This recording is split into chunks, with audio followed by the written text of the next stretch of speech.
Hello guys, welcome back to my channel. Recently coffee with Karan show पर रणवीर और दीपिका गए थे और कॉफ़ी विद करण शो तो वैसे भी कंट्रोवर्सीज़ के लिए जाना ही जाता है। वहाँ पर दीपिका ने कई सारी ऐसी बातें बोली जिसके लिए उसे क्रिटिसाइज किया जा रहा है और हाइपोक्रिटिक का टैग भी दे दिया गया है। दीपिका ने कुछ ऐसा बोला था। In my mind, I was committed to him. So I would meet other people, but at the back of my head, it was like, I'm going back. कि वो स्टार्टिंग में रणवीर को लेकर सीरियस नहीं थे। जब वो रणवीर को डेट कर रही थी तब भी उसके 3 से 4 बॉयफ्रेंड थे। जब वो उनसे मिलती तो उसे रणवीर की याद आती और वो वापस रणवीर के पास आ जाती। और ये सब सुनकर रणवीर भी काफ़ी शॉक्ड था और दोनों के बीच बहस भी शुरू हो गई थी। लेकिन दीपिका ने इस टॉपिक को घर पर जाकर डिस्कस करने को बोला।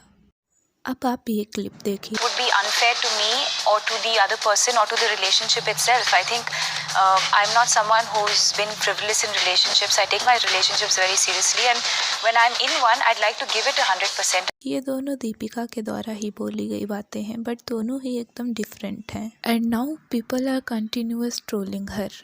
इंडिपेंडेंट वुमेन और फेमिनिज्म के नाम पर कुछ भी करना ये बिल्कुल गलत है। वो जो रणवीर सिंह के फेस के एक्सप्रेशंस थे ना, उनसे साफ पता चल रहा था कि वो कितना हर्ट था दीपिका की बातों से, क्योंकि दीपिका ने रणवीर सिंह को एज अ बैकअप प्लान रखा था। वो अच्छे से जानती थी कि रणवीर रियली लव्स हर, वो उसे छोड़कर कहीं नहीं जाएगा। दीपिका के बॉयफ्रेंड्स की लिस्ट काफ़ी बड़ी है। 2008 में वो युवराज सिंह को डेट कर रही थी और तभी उसे रणवीर कपूर पसंद आ गए तो उसने युवराज को छोड़ दिया। 2012 में उसका अफेयर चल रहा था एंड इस इंटरव्यू में वो बता रही है कि 2012 में वो रणवीर सिंह के साथ मेंटली कमिटेड थी और वो फिज़िकली और भी लोगों से मिल रही थी। ये सारी बातें बहुत ही ऑकवर्ड थी और इन सब बातों से रणवीर सिंह कितना हर्ट था ये भी साफ पता चल रहा था। Deepika is having double standard, कभी कुछ और कभी कुछ।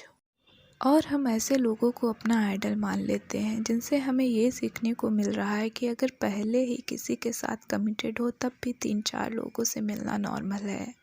It's very harsh reality. जो दीपिका के डाई हार्ट फैन होंगे ना, उन पर इन बातों का सीधा असर पड़ेगा क्योंकि वो दीपिका के मूव्स को फॉलो करते होंगे। This is needs to stop seriously.